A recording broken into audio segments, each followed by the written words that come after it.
கடும் வறட்சியால் முதுமலை வனப்பகுதியை ஒட்டிய அல்லூர் வயல் பகுதியில் உள்ள காட்டுத்தீ ஏற்பட்டு அரிய வகை தாவரங்கள் எரிந்து வருகிறது. இது பற்றிய கூடுதல் தகவலை செய்தியாளர் சுரேஷ்குமார் வழங்கிட கேட்கலாம்.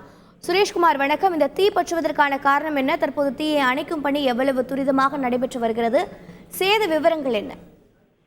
வணக்கம். நீலகிரி மாவட்டம் கூடலூரை சுற்றியுள்ள முதுமலை புலிகள் காப்பகம் மற்றும் இதர வனப்பகுதிகள் கடந்த வருடத்துக்கு காட்டிலும் இந்த வருடம் கடுமையான வறட்சி ஏற்பட்டு காட்டுத்தீ ஏற்படும் அபாயம் ஏற்பட்டது. இதைத் தொடர்ந்து வனத்துறையினர் முன்னெச்சரிக்கை நடவடிக்கைகளில் ஈடுபட்டு வந்தனர்.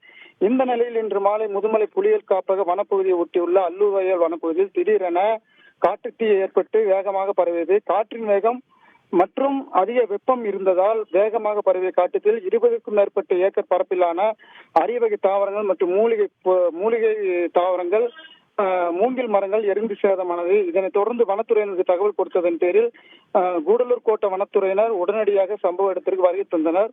காட்டுத்தீயானது அதிகமாக வேகமாக பரவி இருந்ததால் உடனடியாக தீயணைப்பு துறையினருக்கும் தகவல் கொடுத்ததன் பேரில் நிலைய அலுவலர் மார்ட்டின் தலைமையிலான தீயணைப்பு துறையினர் சம்பவ இடத்திற்கு வந்து தண்ணீரை பீழ்ச்சி அடித்தும், குறிப்பாக வனத்துறையினர் பச்சை இலைகளை வைத்து தீ எரியும் இடங்களில் 30க்கும் மேற்பட்ட வனத்துறையினர் அதை அணைக்கும் பணியில் ஈடுபட்டனர்.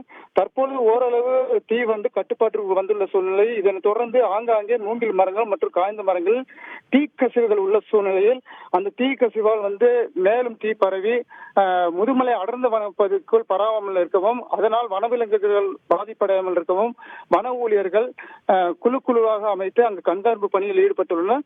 விரைவாக தீயணைப்பு துறையினரும் வனத்துறையினரும் போராடி உடனடியாக தீய ஓரளவு கட்டுப்பாட்டுக்குள் கொண்டு வந்துள்ளனர். தகவல்களை வழங்கியதற்கு நன்றி சுரேஷ்குமார். செய்திகளை உடனுக்குடன் தெரிந்து கொள்ள உடனே சப்ஸ்கிரைப் பண்ணுங்க.